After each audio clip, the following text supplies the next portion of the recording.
Hello, this is Sheila Bender, and you are listening to In Conversation, discussions on writing and the writing life. Today we have with us Bellingham poet Jim Bertolino. His poetry has received recognition through a Book of the Month Club Poetry Fellowship, the Discovery Award, a National Endowment for the Arts Fellowship, a Hart Crane Award from Foxfire Magazine, 2 quarterly Review of Literature Book Publication Awards, and the Jean Lohman Poetry Prize for Washington State Poets. 5 of Bertolino's volumes have come from publishing programs associated with Princeton University, Brown University, Cornell University, and Carnegie Mellon University. His most recent are Every Wound Has a Rhythm, 2012, World Enough Writers, and Ravenous Bliss, New and Selected Love Poems, 2014. He taught creative writing for 36 years at Cornell University, University of Cincinnati, Western Washington University, and in 2006 retired from a position as writer-in-residence at Willamette University in Oregon. In 2012, he served as judge for the California Federation of Chaparral Poets competition, and 2014 was the 5th and last year he judged poetry for the American Book Awards, sponsored by the Before Columbus Foundation in Berkeley. He grew up in Wisconsin and now lives on 5 rural acres near Bellingham, Washington, with his multi-talented wife, Anita Boyle, a dog, 1 cat, 2 parakeets, and 7 fish. Welcome to our show, Jim. Thank you. I'm happy to be here. And you count those fish every day to make sure that all 7 are still there and the cat hasn't had one? Actually, I do not, but I do look at them, and three of them are koi, and 4 of them are goldfish, and they're quite lively and beautiful. So have they inspired some poems? Not specifically, no, although I allude to fish, and I do have, I think, at least one poem that refers to the koi, but I don't have it with me. Otherwise, I'd be happy to quote it. Oh, okay. Well, I wasn't sure I was going to ask you that question, but after reading the list of who you live with, I thought I better. We go back a long way in the poetry world of Seattle and its area. And when I wrote a book called Writing Personal Essays, I solicited essays from writers I knew, and you were generous enough to send one called A Close Call, which I love, I adore to this day. And I wondered if we might start by you talking about that essay, about your early days in your writing life.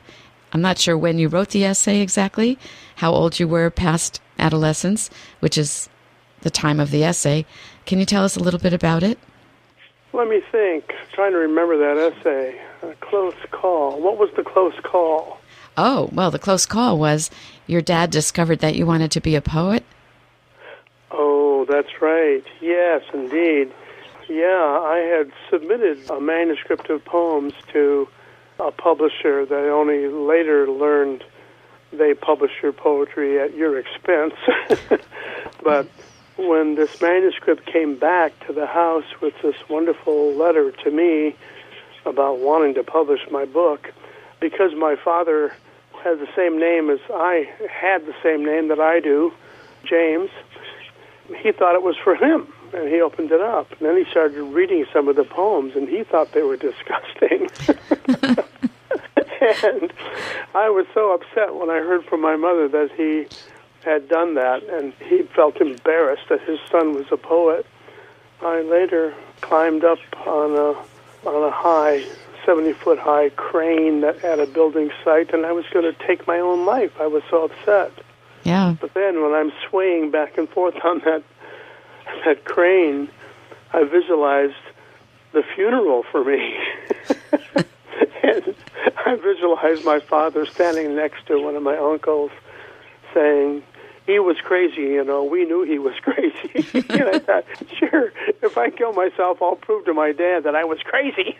Yeah. So I didn't do it. I didn't jump. And I thought, I'm going to be a poet, and I'm going to be published. And I was then. And you've been a prolific poet. I'm sorry that you had to get that far in your enactment to commit to poetry, but you did, and your life in poetry is so impressive. And the ending of your essay is hilarious when you're envisioning what would be said.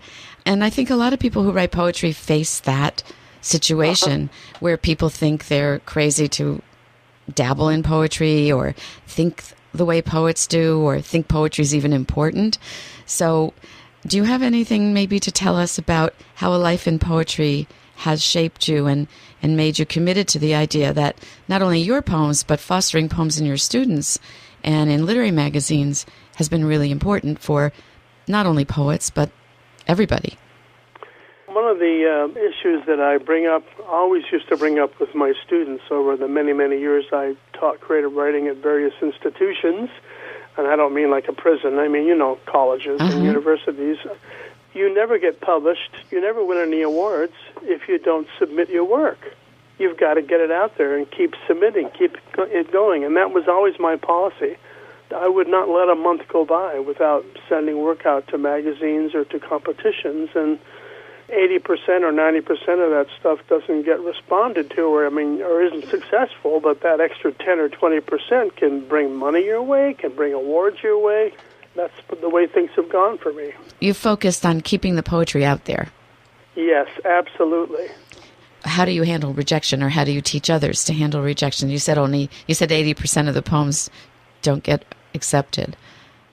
Well, after I wipe the tears off my face, I just go, oh, well, I'll try this work someplace else. Uh-huh. That's my attitude. And you never know. I mean, you may be sending really good work out, but if it doesn't particularly hit the theme that the magazine or publisher is looking for right then, you'll get rejected. And oftentimes the rejections come with a letter from the editor or publisher saying good things about your work. And so you keep going. So that's what you learned, to keep going. And what about the influence, do you think, of poetry on the non-poetry world, let's say, the readership world? The influence? Yeah. Do you think that people beyond poets read poetry? Oh, yes. There are a lot of people out there that if they are reading the New Yorker or something like that and we'll turn the page and there'll be a poem there, even if they're not poets and maybe don't spend a lot of money on poetry books or something, they'll read the poem. Mm-hmm. And people do like poetry. It has an impact. It gives them pleasure or makes them thoughtful about something. Uh-huh. I hope so, because I know I come from relatively the same generation as you do, and I know that my parents thought writing poetry was very frivolous. Uh-huh. They didn't call me crazy, but they thought it was frivolous. I was lucky to have a very supportive mother. Uh-huh. My father was absolutely not supportive. But my mother, who actually had graduated valedictorian from high school, was a very literate person. She was very supportive of me sending my work out. She was always very pleased when I got published. So having someone support you in your endeavor in that way is really, really helpful. And I think so, yeah. I remember from that essay that your sister was also supportive, bringing you books before you could take them out. Yes, that's right. You're right. That's a good point. My older sister at that time was a student at the local state college in our town in Stevens Point, Wisconsin.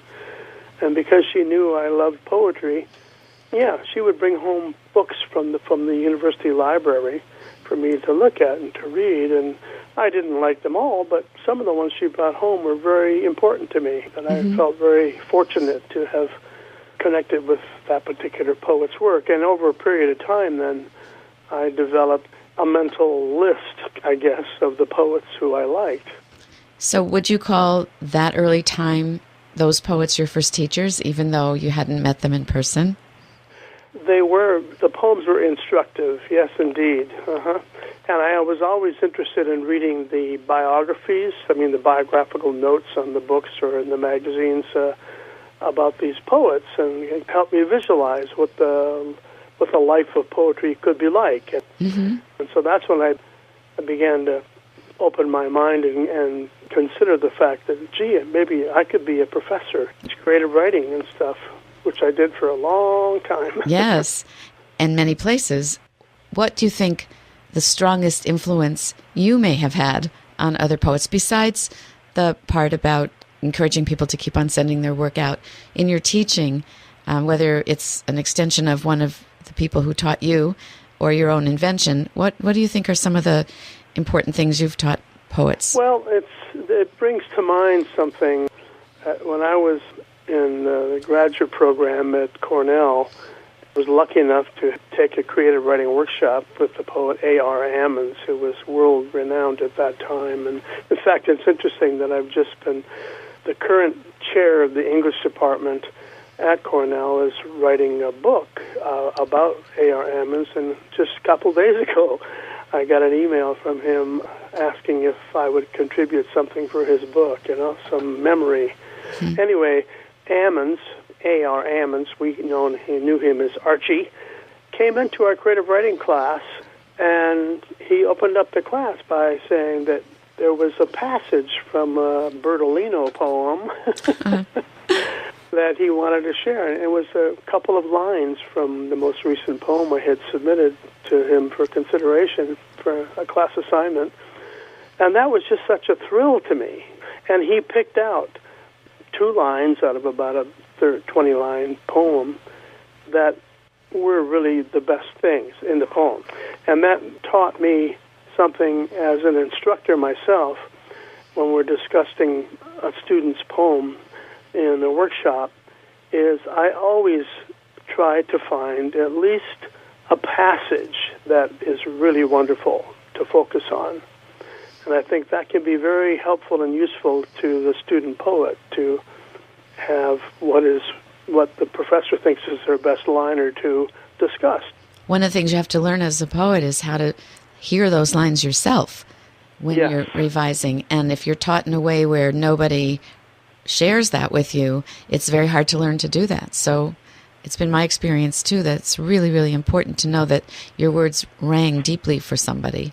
Even if it's, like you said, a line or 2 lines can make all the difference. So thank you. That's a good lesson right now. And I think that you've prepared to read some of your poetry to us. And if you don't mind, this would be a good time. Oh, wonderful. My wife printed this particular poem up as a postcard with an artwork that she did. It's been a poem of mine that's been printed and reprinted a lot of places. It's simply called To Survive. To survive, our minds must taste redwood and agate, octopi, bat, and in the bat's mouth, insect. It's hard to think like a planet. We've got to try. Yes, and I remember that poem myself from earlier publication. It's so important, especially now with everything that's going on. It's just accelerating in terms of climate disruption and all the news we have. If we could do what your poem suggests, not only would we stay alive, I think we would keep a lot more alive on our planet rather than just worry about each day whether we're making enough money or whatever. Before we go on, there's something I said that was not correct about that poem. Oh. My wife Anita is one who printed this beautiful postcard, but the artwork on it is by a very famous Spokane artist, Harold Blaze, who I'm not even sure if he's alive anymore, but he's a wonderful, wonderful artist and a wonderful man. Are the postcards still available? Yes, I think my wife at Egress Studio Press has them available. Anybody can go online and look for Egress, E-G-R-E-S-S, Studio Press, and they will find her website. Thank you. And, while we're talking about websites, do you have a website that we should be sharing with people? There's my main, pretty extensive website is just James Bertolino, oneword.com. Poetry, there's books, there's all kinds of stuff on that website. That's kind good. of fun. I should spell Bertolino for everybody, or you should. Okay, Bertolino, Bertolino. Bertolino. And of course, in Italian, my father was of Italian descent.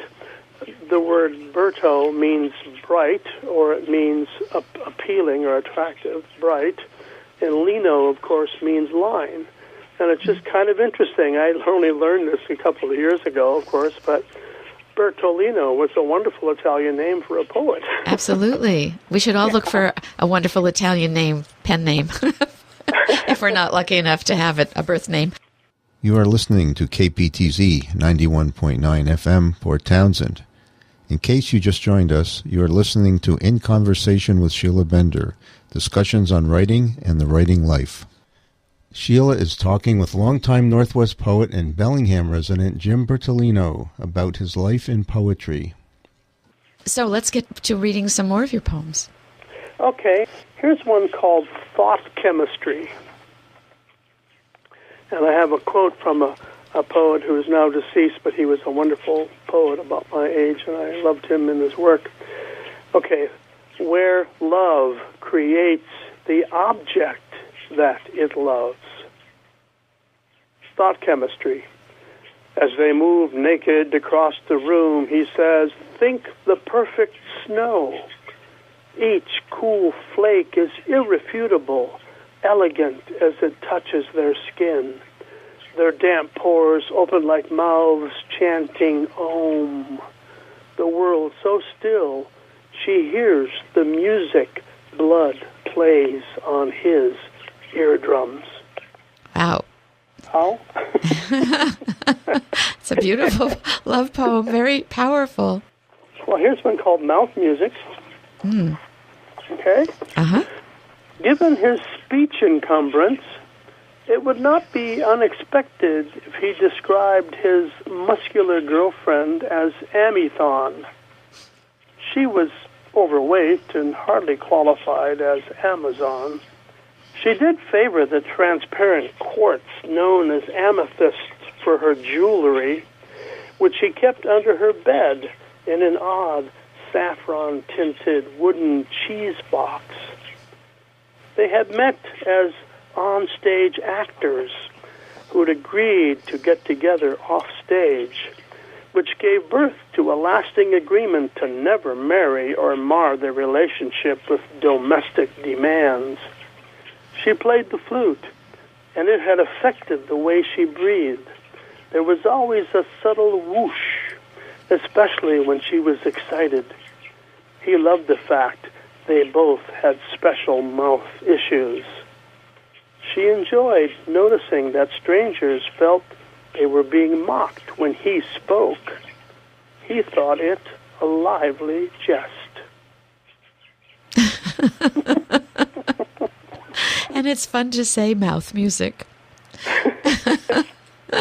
Thank you. I want to say that we're hearing, I think, your parakeets.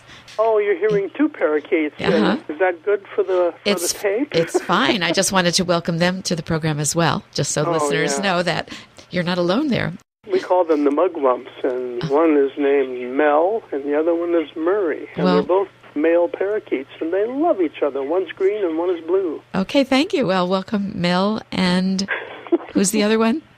Murray. Mel and Murray. Right, okay. That's another MM poem for you, mouth music, and then Mel and Murray.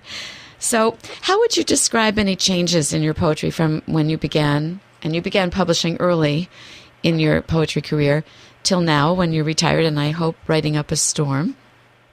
As a senior in high school, the teacher we had in English class had us all write our names on tabs of paper, and she put them in a bag and shook it up, and then she passed the bag around, and we blindly had to pick out a piece of paper with someone's name, and then we had to write a poem about that person that would describe that person. Well, as it happened, the one that I picked out was for the one student in the class as a football player had already been offered a major scholarship to go play football at a university. I described him and how wonderful a person he was and how powerful and how smart he was and all that. Well, he shortly after that was interviewed by the local paper, and he gave the paper that poem, and they printed it in the interview. He didn't ask my permission to do that, but I was thrilled. I bet. So that was one of the things early on that kind of got me moving, that, oh, man, poetry is, well, you can get published, and it was great.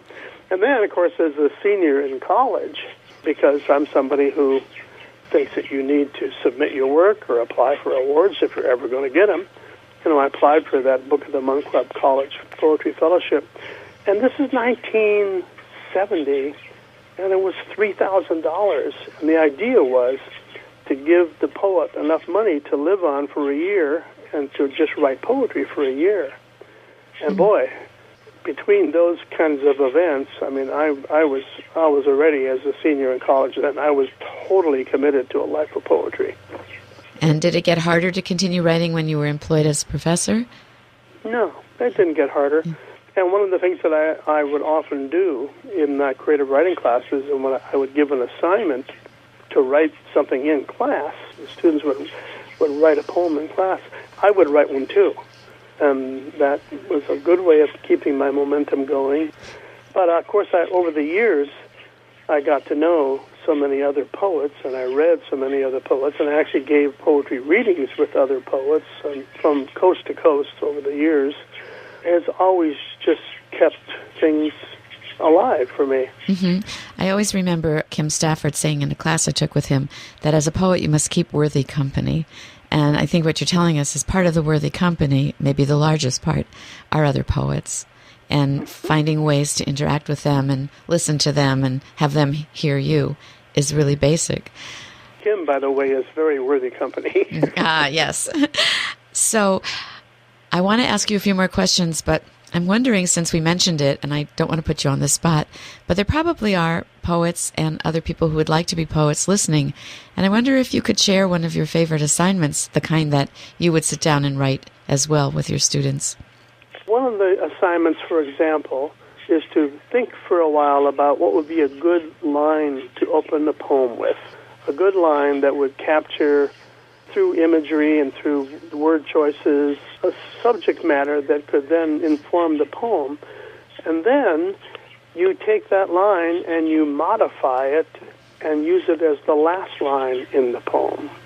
That assignment has worked pretty well in classes I've taught because it really gives the students a lot to think about, gets them going. Mm-hmm. So do I understand this right, that they start out with that line and then they modify it and end with that line?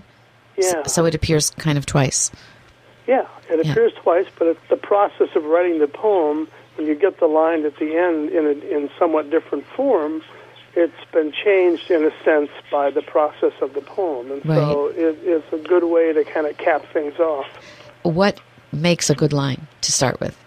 In poetry, it's especially effective to have a visual image or a tactile image, a sense of being too hot, the sunlight off of an artwork in a room being almost this blaze of energy, or something that's visual, something that can be felt physically maybe, or of course an emotion too. Fear, a first line or something that would suggest something is really being feared.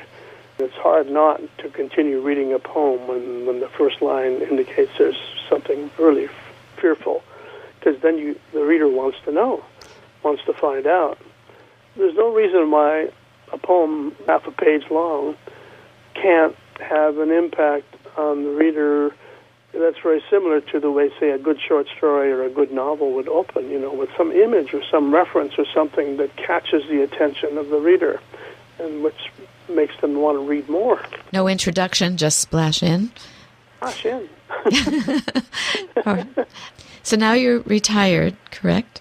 Oh, yes. Sound blissful about that. Well, I'm 3/4 of a century old, so it's a good time to be retired. Okay. So how do you find your writing practice now? Is it any different? I used to use Post-its, but because they're sticky, they would get stuck to things, or they would, I don't do that anymore. What I do is when I get in the mail or something, a mailer that's kind of heavy paper, like lightweight cardboard, heavy paper, not cardboard, but heavy paper, that's white on one side and has art or information on the other side, I will take my scissors and cut that up into small pieces of paper that might be about 1.5 inches wide and maybe 3 inches tall. I have a little basket in our living room, and I have a similar container up in my study. I might have 30 or 40 of these little tabs, and whenever I have any kind of an idea, or whenever there are a couple of words or that I've just read together in a magazine or something that together could generate an idea for a poem, I write that down. And I just keep these, and I keep these tabs around.